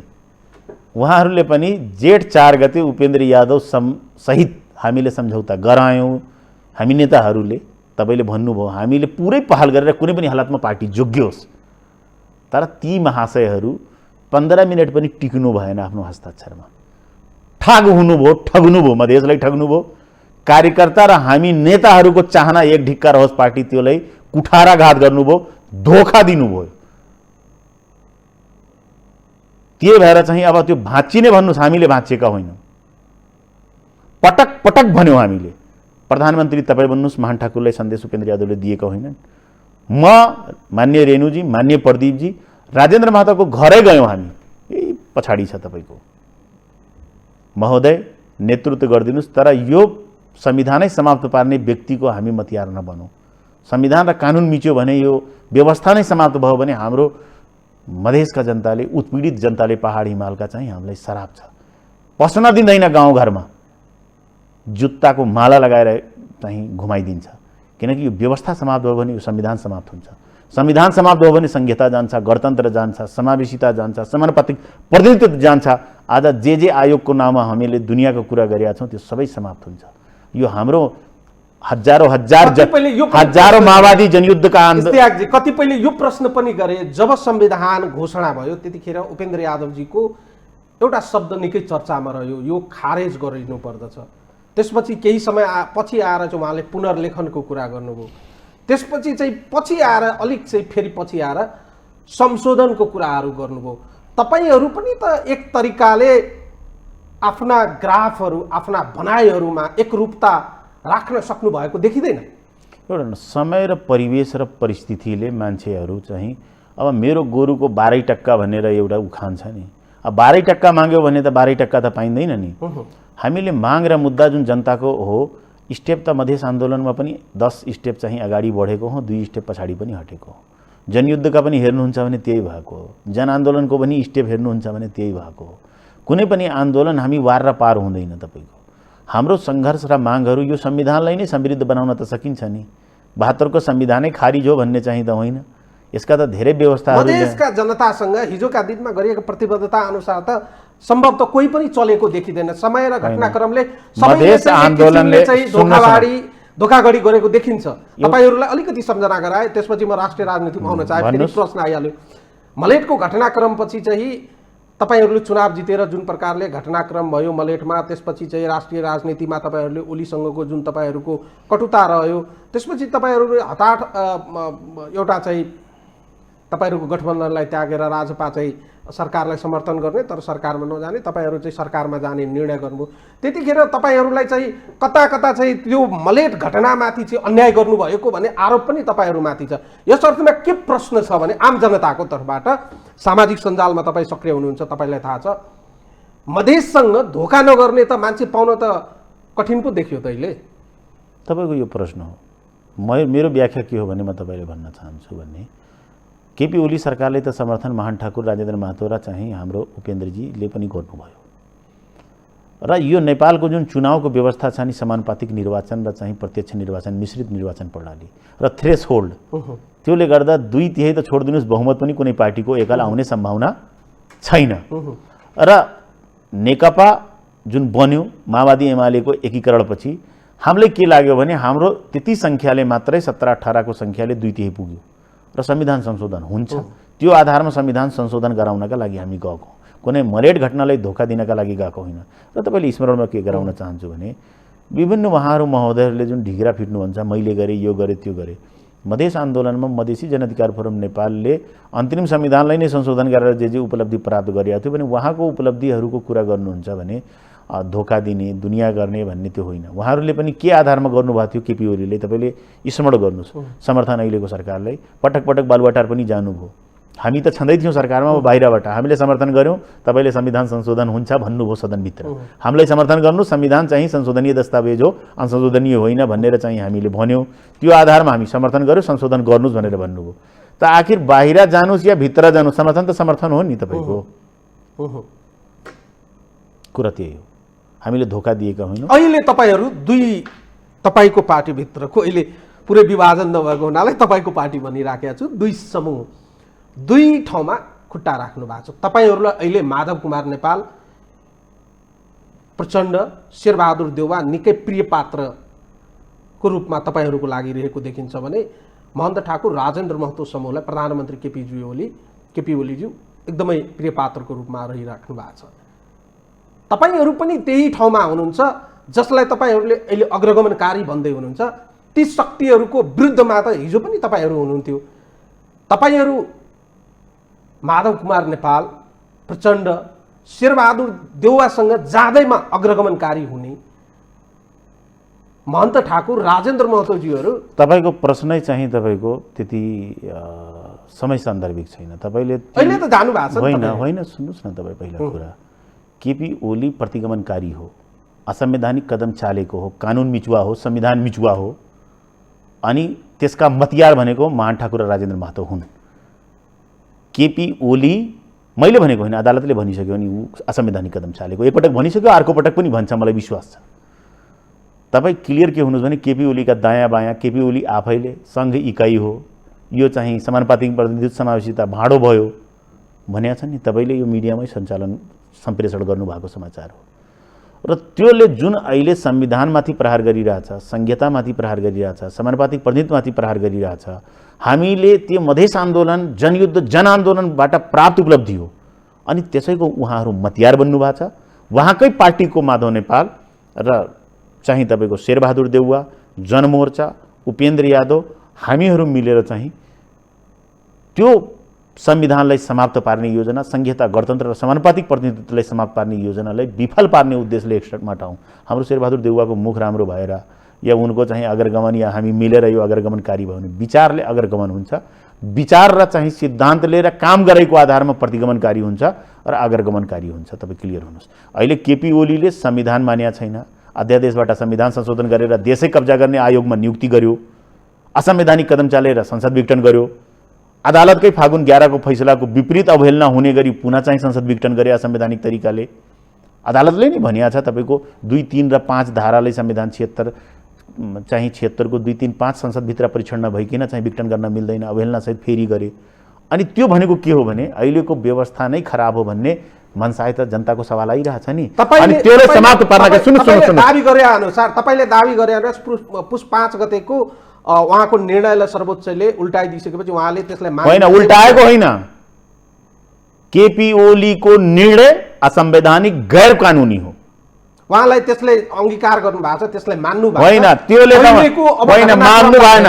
उहाँले मानेको भए एउटा प्रधानमन्त्री जस्तो ठाउँमा बसेको असंवैधानिक अलोकतान्त्रिक गैर जिम्मेवारीपन तरिकाले गरेको काम उहाँले त जनतासँग क्षमा याचना गरेर यो 72 संविधान बडा कठिन परिस्थितिले यत्रो मधेस आन्दोलन, जनयुद्ध, जनआन्दोलन, विभिन्न उतार चढावका बीच प्राप्त भएको संविधानको मैले बरखिलाफ काम गरे, जनता म क्षमा चाहन्छु, राजीनामा दिन्छु भनेर भन्नु पर्थ्यो। त्यो अपेक्षा गर्नु त अहिलेको होइन, कोही पनि राजनीतिक चाहिँ त्यो अपेक्षा गर्न सकिन्छ। गरोस् मान्छेले नगरोस् आफ्नो ठाउँमा हो, ठिक छ, गरोस् नगरोस् आफ्नो ठाउँमा हो, तर अपेक्षा गर्नुपर्छ।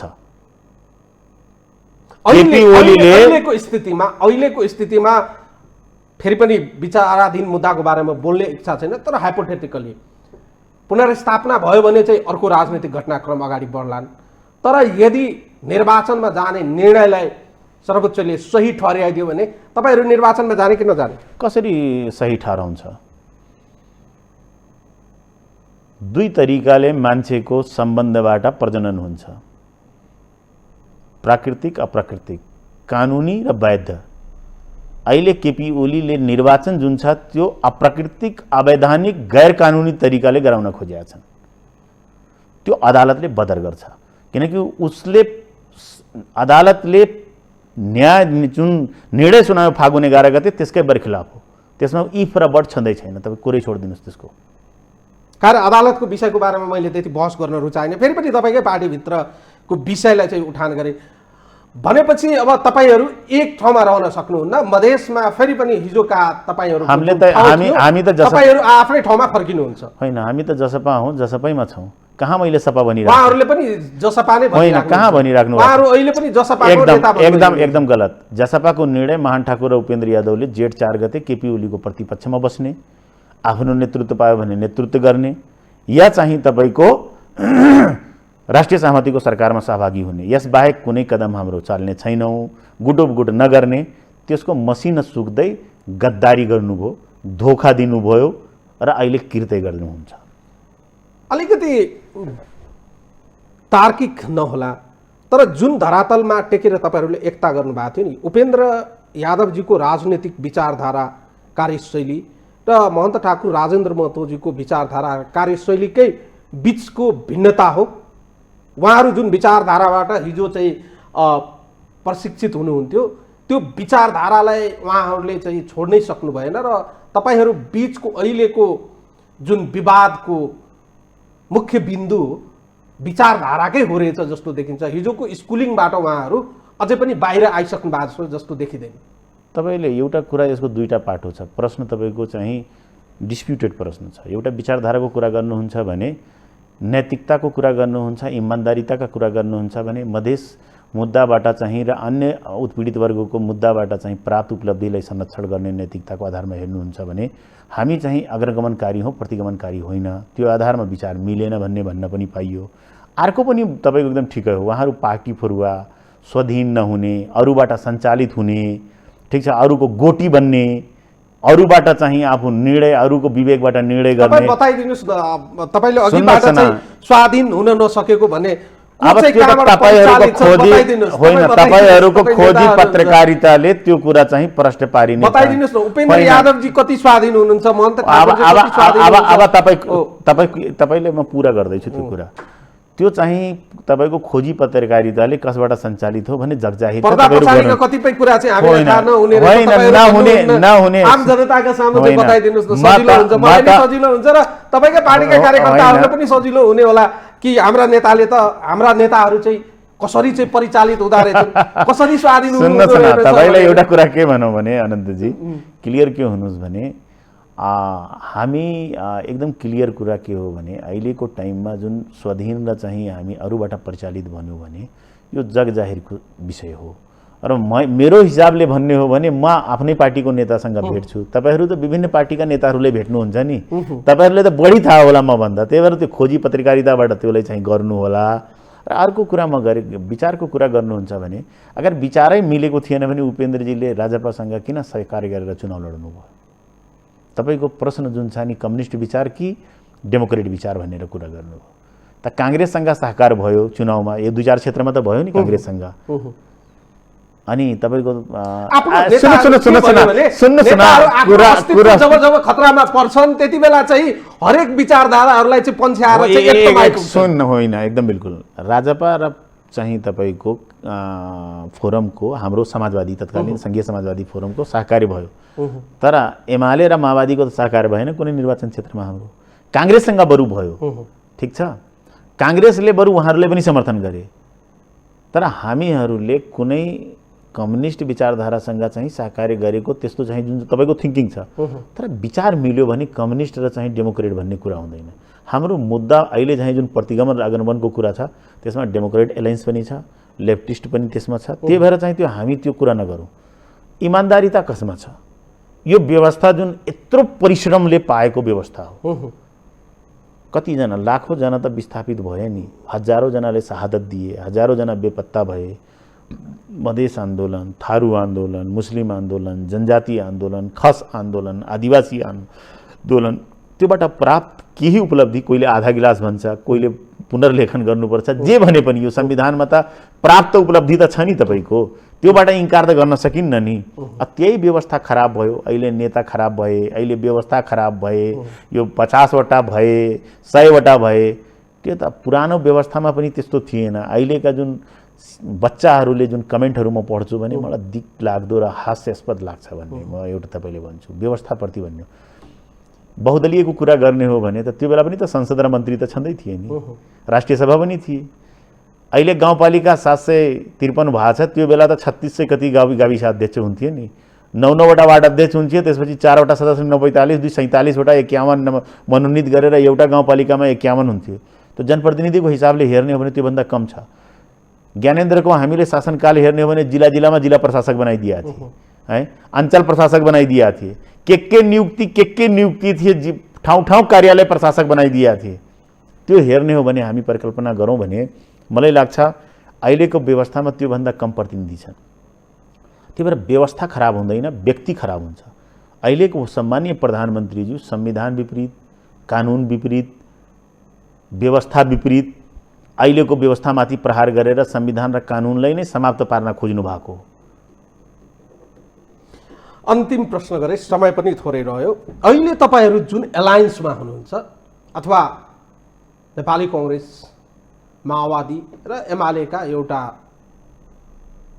टुक्रा माधव कुमार नेपाल समूहसँग तपाईहरु जुन आबद्ध हुनुहुन्छ, भोलिका दिनमा तपाईहरुकै जित भएछ भने तपाईले संविधानको रक्षाको कुरा बारम्बार गर्नु भएको छ, यो विषय राष्ट्रिय रूपमा चाहिँ ठुलै विषय होलान्, आवश्यकता पनि होलान् र बाध्यता पनि होलान्।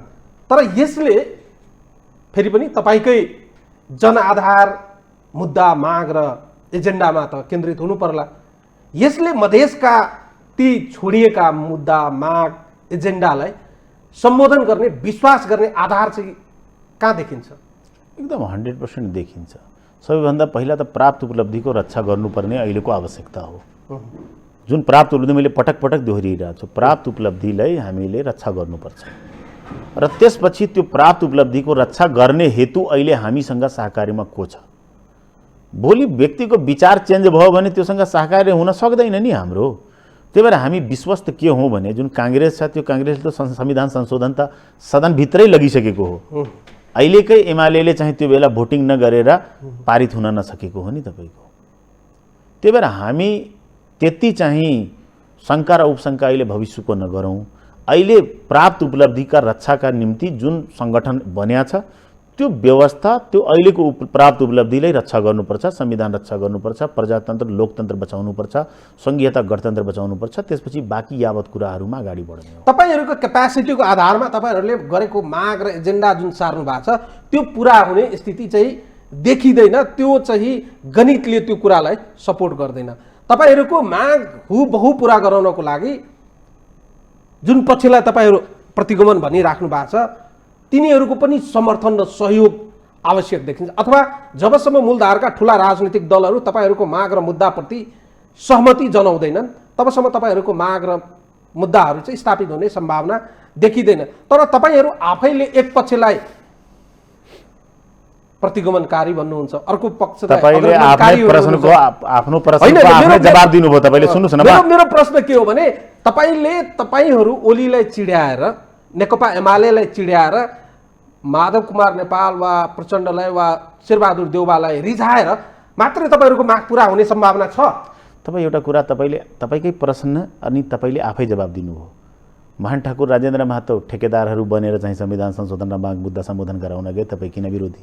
अहिले तपाईँ भन्नुहुन्छ भने तिनलाई समातेर नसमातेर चाहिँ पुरा हुन्छ, तपाईँले भनिराख्नु भएको छ। अनि 93 र 15 केपी ओलीले त 93 भोट पाएको हो नि, र 15 जोड्नुहोस् न, संसदभित्र त महान ठाकुरले 15 पाएको हो नि। उनको पक्षमा तटस्थ भनौँ न, त्यस बीचवाला भए त 93-15 कति भयो? 93-15 तपाईँको 108 भयो।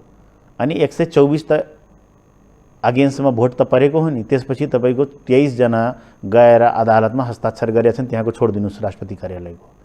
त्यो 124 र 23 कति भयो? अदालतले फेरि प्रधानमन्त्री बनाइदिने होइन होला नि त सर। किन? तपाईहरुले पार्लियामेन्ट्री सिस्टमलाई अंगीकार गर्नु भएको छ, तपाईले पार्लियामेन्टलाई प्रमुख मान्नुहुन्छ। तपाईले सुन्नुस् न, तपाईले चाहिँ त्यो नसलवादी र त्यो ठुला ठुला ठेकेदारहरू जुन छन् तिनको कुरा सुन्नुहुन्छ। अदालतले के भन्ने मलाई सोध्नुस् तपाई। त्यो केपी ओलीको बागम फुसे कुरा चाहिँ प्रतिवेदन र जवाब पठाएको भन्ने प्रधानमन्त्रीले त्यो कुरा नगर्दिनुस् तपाईले चाहिँ। अदालतले के ठहर गर्ने हो भने 76-5 बमोजिम प्रधानमन्त्री केपी ओलीले प्रस्तुत गरेको दावा र शेरबहादुर देउवाले प्रस्तुत गरेको दावा वैधानिक कसको? प्रधानमन्त्री आफै भनिया छन्, प्रधानमन्त्री केपी ओलीले आफै भनिया छन्, म तपाईको कुनै पनि हालतमा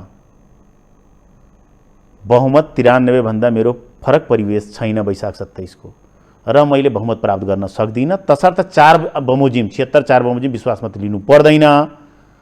मैले 76-5 बमोजिम माग प्रशस्त गरे, अरू व्यक्ति आउँछ, वहाँ फेरि आवेदक वहाँ सहित हुनै सक्दैन, वहाँ रहित हो, त्यो तपाईले बुझ्नु पर्यो। अनि उहाँको दावा त्यस्तै खारिज हुन्छ। अदालतले के भन्छ भने अब 76-5 बमोजिम दावा वैधानिक परीक्षण हुँदैछ नि, उसले भन्यो 76-5 बमोजिम देउवाको दावा वैधानिक भयो भने राष्ट्रपतिले के गर्नुपर्छ भन्नुहोस् त? उसले प्रधानमन्त्री नियुक्त गर भनेर त भन्दैन। दावा 1 मिनेट सुन्नुस् न, कसको हुन्छ भने 1 मिनेट सुन्नुस् न, सर्वोच्चले प्रधानमन्त्री न्याय नियुक्त गर्ने भने सर पार्लियामेन्ट्री सिस्टममा यदि विश्वास गर्नुहुन्छ भने सरकार बनाउने आधिकारिक अधिवक्ता होइन, तपाई अधिवक्ता सामान्य भाषामा कानुन ज्ञाता होइन, तर सामान्य भाषा तपाई पार्लियामेन्ट्री सिस्टममा तपाई महान ठाकुर र राजेन्द्र महतो वाला भाषा परिहाल्नु भन्नुस्। पार्लियामेन्ट्री सिस्टममा चाहिँ सरकार कहाँबाट बनाइन्छ सर? सुन्नुस् न, तपाईले पार्लियामेन्ट्री सिस्टममा सुन्नुस् न, तपाई यार तपाई कुरा गर्नुहुन्छ नि, तपाईले जित गर्नुहुन्छ। सुन्नुस् न, तपाईले प्रश्न गर्नुभयो प्लिज। तपाईको राष्ट्रपति विद्यादेवी भण्डारीले के भन्यो भने कसैको दाबी पुगेन, उसले परीक्षण गर्ने हो दाबी कसैको पुगेन कि संसदले परीक्षण गर्ने हो? स्वविवेक प्रयोग गर्न पाइँदैन? कसरी स्वाभाविक प्रयोग गर्ने? 302 जनाले आवेदन गर्यो भने उसले पुष्टि गर्ने हो कि? आधार सुन्नुहोस् न तपाईँ, गरेको ठिक लागेको एक मिनट खण्डमा। सुन्नुहोस् न, ठिक लाग्यो भने एकजनाको त ठिक लाग्नै पर्छ।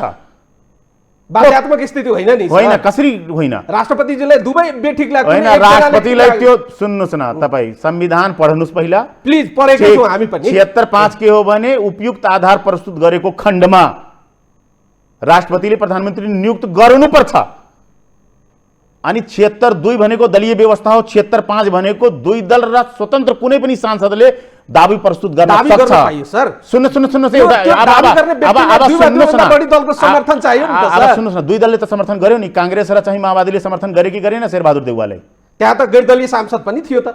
बिल्कुल गैर दलीयले पनि गर्न पाउने भन्ने भन्यो कि भनेन तपाईको 76(5? कसरी भन्यो सर बताइदिनु। 76(2) थियो, दल भने 5 किन ल्यायो? क्लियर लेखेको छ, सुन्नुहोस् तपाईँ पनि पढ्नु भएको छ, म यो पनि 76(5) ले क्लियर लेखेको छ। 76(4) अनुसार बन्न नसकेको कुनै संसदभित्रको एक व्यक्तिले सरकार बनाउनको लागि तपाईँ फेरि पढ्नुहोस्। सुन्नुहोस् न तपाईँ, त्यो आधार प्रस्तुत गरेपछि 76(2) अनुसार चाहिँ दुईभन्दा बढी दलको समर्थन लिने हुन्छ। सुन्नुहोस् न तपाईँ फेरि पढ्नुहोस्। 4 भनेको 30 दिनभित्र विश्वास मत लिनका लागि हो। तपाईँ क्लियर हुनुहोस्। पहिला 1 नम्बर 76(1) देखि 7 मा तपाईँले भनिदिन्छु। 76(1) बहुमत प्राप्त दलका नेता, 2 वा 2 भन्दा बढी दलको समर्थनमा दलको नेता, 3 दलको नेता होइन, त्यसमा 3 त्यो बन्न सकेन, 2 बमोजिम बन्न सकेन भने ठुलो दलको नेतालाई प्रधानमन्त्री नियुक्त गर्ने अल्पमत भनिन्छ त्यसलाई। 3लाई के गर्नु पर्यो भने 4 बमोजिम 30 दिनभित्र विश्वास मत लिनुपर्छ। प्रधानमन्त्रीले न राजीनामा दिनुभयो न विश्वास लिनुभयो। 5 मेरो परिवर्तित अवस्थै छैन, मैले सरेन्डर गरेँ, म अयोग्य भए भनेर राष्ट्रपतिले चिठी लेख्नुभयो। 5 मा गइसक्यो। 5 ले के भनिएको छ भने 3 बमोजिम विश्वास 3 बमोजिम नियुक्त प्रधानमन्त्रीले 4 बमोजिम विश्वास मत प्राप्त गर्न नसकेमा 76(2) बमोजिम कुनै सदस्यले उपयुक्त आधार प्रस्तुत गरेमा राष्ट्रपतिले प्रधानमन्त्री नियुक्त गर्नुपर्छ भन्ने छ। तपाईँ क्लियर हुनुहोस्। अब त्यसको दुईटा अर्थ, 76(2) छँदै थियो भने 5 किन राख्यो? त्यही भएर अदालतको विषयमा अब तपाईँ बहस ल्याउनु भयो। सुन्नुहोस् न, तर के हो भने एक मिनट आनन्दजी,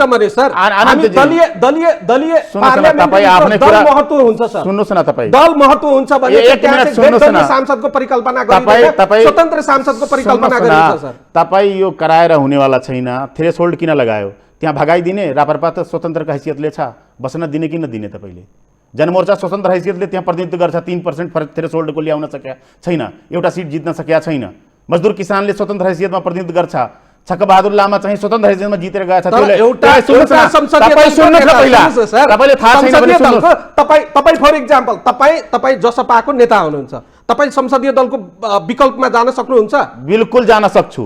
मलाई जनताले, मेरो पार्टीले मलाई भिप लगाउँछ, तर मैले आफ्नो स्वाभाविक प्रयोग गरेर कतै भोट हाल्यो भने दलीय अनुशासन लगाउन सक्छ, मेरो पद खान सक्छ, तर मेरो भोटलाई बदर गर्ने हैसियत मेरो पार्टीलाई र कानुनलाई दिएको छ। यो विषय सर्वोच्चमा छ। सुन्नुहोस् न, अब तपाईँ कोट्याउनुहुन्छ, सर्वोच्चको विषय भन्नुहुन्छ। सुन्नुहोस् न, तपाईँ पहिला कुरा प्रश्न तिर्स्याइदिनु भएको छ भने तपाईँ आफ्नो जवाबबाट पन्छिने, प्रश्न मात्रै गर्ने।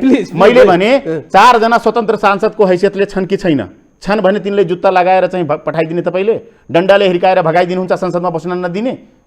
स्वतन्त्र सांसद मतलब औचित्य होइन। तपाईँको 76(5) बमोजिम वैध हो कि अवैध हो, अदालतले चाहिँ ठहर गर्न पाउने कि नपाउने?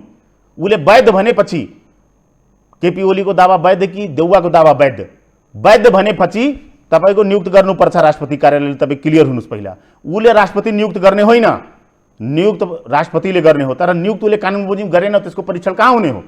अदालतले गर्ने हो। तपाईले कानुन मिच्नु भयो भने त्यसको चाहिँ तपाईको निराकरण र न्याय दिने कुन निकाय हो? अदालत हो।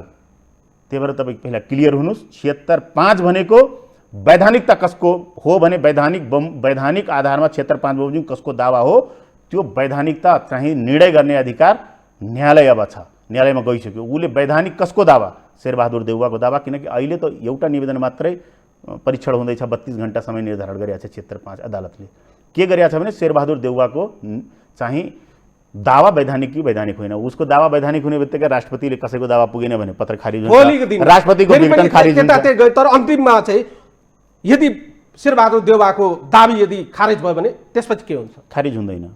हुन्छ भयो भने के हुन्छ मानिलिनुस् मैले मानिलिनुस् भनिरहेको छु हुँदैन। अदालतभित्र छ हुँदैन। भयो भने चाहिँ के हुन्छ हुँदैन भयो भने त्यो चाहिँ के कुरै हुन्छ? नगर्नुहोस् त्यो असंवैधानिक काम गरे भयो भने चाहिँ के हुन्छ हुँदैन। अदालतभित्र चाहिँ वस्तुस्थितिलाई तपाईँ क्लियर अदालतले पनि हुनुहोस् हेरिराखेका छन्। तपाईँ क्लियर हुनुहोस् त्यो हुँदैन अदालतले निर्णय किनकि म पढे लेखेको हुँ मैले पढ्या छु ठिक छ अदालतले फागुन गेराको फैसला भनेको 2, 3, 5 संसदभित्र परीक्षण नभइकन विघटन गर्न पाउँदैनन् प्रधानमन्त्रीले 3 को पनि परीक्षण गरेका छैनन् राष्ट्रपतिले चाहिँ तपाईँको निर्णय दिने निकाय होइन राष्ट्रपतिले नियुक्ति दिने हो परीक्षण गर्ने संसद हो 5 बमोजिम उहाँले बरु केपी ओलीलाई विश्वास गरेर चाहिँ नियुक्ति दिन पाउनुहुन्थ्यो उनको स्वविवेक त्यहाँ प्रयोग गर्न सक्नुहुन्थ्यो तर कसैको दावा पुगेन भने त्यो निर्णय गर्ने अधिकार राष्ट्रपतिलाई छैन राष्ट्रपति कार्यालयलाई छैन खैर सर्वोच्चभित्रको विषयवस्तुहरूलाई चाहिँ मैले अब त्यति कोट्याउनु चाहिँ सम्भवतः ठिक नहोला सर्वोच्चले एउटा निर्णय गर्ला भने चाहिँ आशा गरौँ सर्वोच्चको निर्णय आइसकेपछि हामी संविधान ड्राफ्ट गर्ने र बनाउनेमा पनि संविधान सभा सदस्यले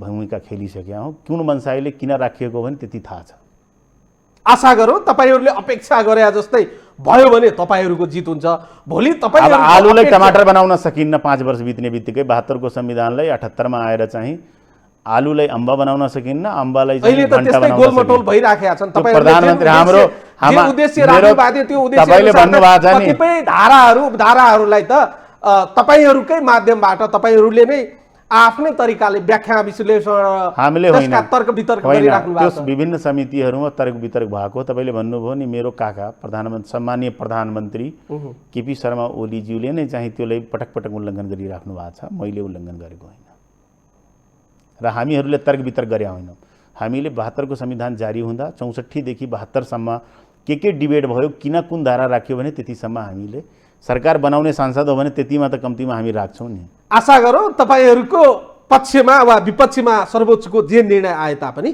तपाई हामी सबैले स्वीकार गर्नुपर्ने बाध्यात्मक हामी छ संविधान बमोजिममा हुन्छ कानुन बमोजिममा हुन्छ ठिक छ अब जे आए पनि संविधानको आधारमा कानुनको आधारमा आउला र त्यसलाई स्वीकार गर्नुपर्ने हाम्रो बाध्यात्मक स्थिति बन्ला भनेपछि अन्तिममा आइपुग्दा चाहिँ जसपा नेपाल अब औपचारिक विघटन भयो भन्दा चाहिँ हामी गलत हुँदैनौँ विघटन शब्दै तपाईँको गलत हो सर केही नेता निष्कासित भएको छन् जसपा नेपाल रहन्छ विघटन भयो भने त जसपा पार्टी नै रहँदैन हजुर अनि कसले विघटन गर्ने हो त्यो आधिकारिकतामा गइसकेपछि त जसपा कसको हुने भन्ने निर्णय हुने हो अब केही व्यक्तिहरू जुन मतियार छन् प्रतिगमनकारीका मतियार बनिया छन् त्यो सहित बाई टाटा हुन्छन् बाँकी अग्रगमनकारीहरू चाहिँ यो पार्टीमा बसेर अगाडि बढ्छन् त्यति क्लियर हुनुहोस् तपाईलाई धन्यवाद धेरै धेरै धन्यवाद यहाँलाई पनि धन्यवाद दर्शकहरू उहाँ हुनुहुन्थ्यो जसपा नेपालका नेता मोहम्मद इस्तियाक राई आजको लागि यो संवाद यति नै सम्पूर्ण युनिटलाई मलाई पनि बिदा दिनुहोस् नमस्कार